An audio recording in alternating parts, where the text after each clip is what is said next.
What's up, everybody, and welcome back to Adam Mentality World. Thank you for watching the video. Also, a big thank you for anybody, no matter where you are, for going down there, liking, subscribing, commenting below, letting me know what you think. I said we can't do this back and forth. This isn't kind of like FaceTime. So you comment below, let me know what you think, and we can compare it on Sunday. So like I said, this is my predictions on the list of Adam Mentality. You just made a list! Actually, you did not make the list. Next. Alright, so we got about 8 matches here. I'm going to go through, tell you my predictions, tell you my buddies' predictions. We got Azo3Z at Keto21. They're currently not here at the moment because they're at home. Got to get this bad boy out in time for everybody to watch. Hopefully everybody watches it. That's the intro. Let's get into the matches. So for the first match, we have Bayley versus Alicia Fox.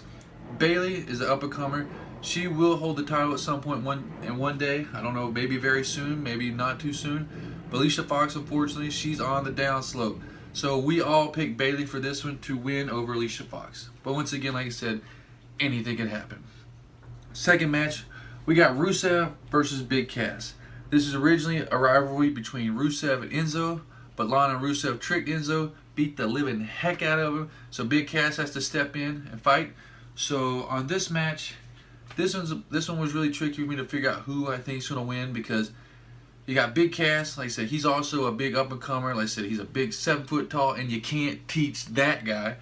And so, of course, Vince is huge on him. He loves that guy. So it's going to be hard for him to just flat out lose, because then that kind of kills his steam. And you got Rusev, who's been around for a while. Who's been doing really good stuff. Like I said, he went against John Cena for the longest time. Those were great. That was a great rivalry. So I think for this one, I think to make it where it's even safer, I think Rusev's going to be, maybe Rusev will have Big Cass in the accolade and just be pulling back, and then you hear, boom, boom, boom, boom. You'll hear Enzo come out, and he'll distract, and then Big Cass will give with a boot, boom, beat Rusev. So I got Big Cass on this one. My buddies got Rusev on this one. We'll find out on Sunday. Third match, we got Braun Strowman versus the small guy, Sami Zayn. This is your classic big guy, little guy match. Sami Zayn's been annihilated by Braun Strowman at least once. Mick Foley had to come out, stop Braun, because it's like, all right, cool, stop fighting, stop wrestling, because Sami can't fight. Sami wants this fight really bad. He got all of Mick Foley's face, as we know, because he was saying, hey, you're doing to me what everybody else did to you back in the day. And said you didn't have it to be a wrestler or be the champ or fight big guys. So Sami is the underdog in this one, so he gave him a 10-minute window to compete against Braun Strowman. If it was just a regular match, for sure, Braun Strowman's going to win. But I can see where my buddies, they pick Sami Zayn. I think Braun Strowman's going to win only because I think Sami Zayn is going to last the 10 minutes, which is going to show a lot of heart on his part. He's going to get the mud beat out of him by Braun Strowman, but he's just going to keep coming. And after 10 minutes, Braun's going to win, but Sami's going to show a lot of heart, like I said. And the people are like, wow, Sami Zayn's really good. So they don't really bury Sami Zayn, but they also make Braun Strowman look like a monster that he is. Next match we have for the Cruiserweight Championship. I think this is the first time they've had a triple threat for the Cruiserweight belt. It is the Brian Kendrick versus Rich Swann, the champion, and TJ Perkins, who was the first ever champion. So you got Brian Kendrick, who's the heel, Rich Swann, who's like the big face, and TJ Perkins, who is supposed to be kind of a face. He's in the middle. He could be a face, but he's got the personality of a lampshade.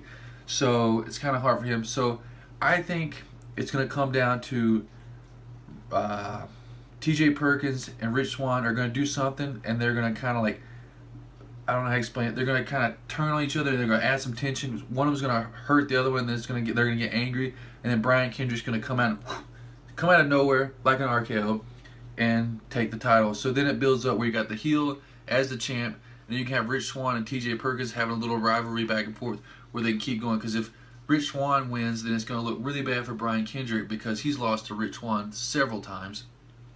But my buddies are going with Swann, which is also a good choice because he is the current champ. It's never a bad thing to choose the champ. Next match, we got Y2J, Chris Jericho, drink it in, man, versus Mr. Redesign, Rebuild, Reclaim, Seth freaking Rollins. This is another match that I think is going to have an interference because Seth Rollins has been calling out calling out Triple H for the last couple of weeks now, And I feel like, let's see, because if well, let's go back.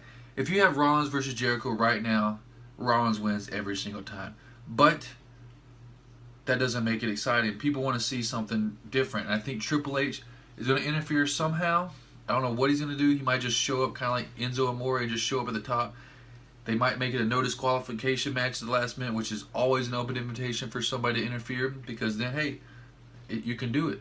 It's not, you don't get disqualified because Triple H comes up and hits somebody in the head with a sledgehammer. You just win. So I got Jericho on this one. My buddy Zoe, he picked Jericho as well, and Manny, he's got Rollins. Like I said, you never know with this one. Like I said, if Triple H doesn't show up, this one's Rollins every single day. If Triple H does show up, Jericho's probably going to win. Plus, I think that builds up for, if Jericho wins, then it gives him a little more steam, because let's be honest, Jericho's doing the greatest stuff he's done like in forever right now. So it builds him up for hopefully a chance at the Universal title, which I have, by the way. My first predictions video with the Universal title. I recommend it to everybody, and I would love to see Jericho as the champ one day. It's got to be soon because he's getting older and up in age, even with DDP Yoga. Next, we got for the Tag Team Championship. So as we all know, if you're watching wrestling, you know, and I know, that the New Day finally broke the Demolition's record of 7,492 days, or whatever it was, some crazy number. 27 years it's been the record. They finally broke it. And at first I thought this was a triple threat tag team match, kind of like the beginning of Raw, where it was Cesaro, Sheamus, New Day, and the Club. And I was like, alright, well, New Day has to win, because whoever beats the New Day now has to get put over. It's going to be a huge, huge accomplishment for them to beat the people who had the record. But then when I found out it was just Cesaro and Sheamus, I got to go with Cesaro and Sheamus on this. As much as I love the New Day, and if you watch any of my videos, you know that I love the New Day, I'm going to have to go with Cesaro and Sheamus on this one, because it'd be huge for them, build them up, and then they have like some rivalry. Because right now, it's just New Day winning every single time, and it looks like, oh, no one can beat them. But if they show a chink in the armor, and Cesaro and Sheamus do actually beat them, then we can have some rivalries. Plus, people are starting to hate the New Day. I'm not really sure why. I guess they're getting tired of it and old. But hey, they're still just as good. So we all picked Cesaro and Sheamus on this one. I don't know if I relayed that in my information. And next we have it for the Universal Championship. We have the current champion, Mr. Kevin Owens, versus Roman Reigns. How do I go into this one? Roman Reigns is, of course, the current United States champion. That stinks, because we're missing out on a match, because he's going to have 2 titles possibly. But let's see, how do I explain this one? Roman's doing really good. Here we go. I remember Roman's of course the Invincible Man. They want him to be the next John Cena, like the face that runs the place, not AJ Styles. But I think if Roman wins, then it doesn't give much room. Like who's gonna fight him next? Like have Kevin Owens fight him again? I don't think that's gonna happen. I think Kevin Owens is gonna win by cheating somehow. I don't know exactly what he's gonna do. I don't know if he's gonna distract the ref, hit him with a chair, hit him with a sledgehammer, hit him with something. I think he might low blow him or something. Who knows? Maybe when Chris Jericho comes out and has a change of heart and like, you know what? I do love you, Kevin Owens. I want to be your best friend again. And then he distracts him, and then we have a third match interfered. But we all went with Kevin Owens on this one. Like I said, it's always good to vote for the champ. And for the final match in the pay-per-view, it is a 30-minute. I'm pointing towards a belt that I don't have. It looks kind of like that one. A 30-minute Iron, I guess, a woman match for the Raw Women's Championship. This one was kind of hard too. Like I said, you never know who to pick.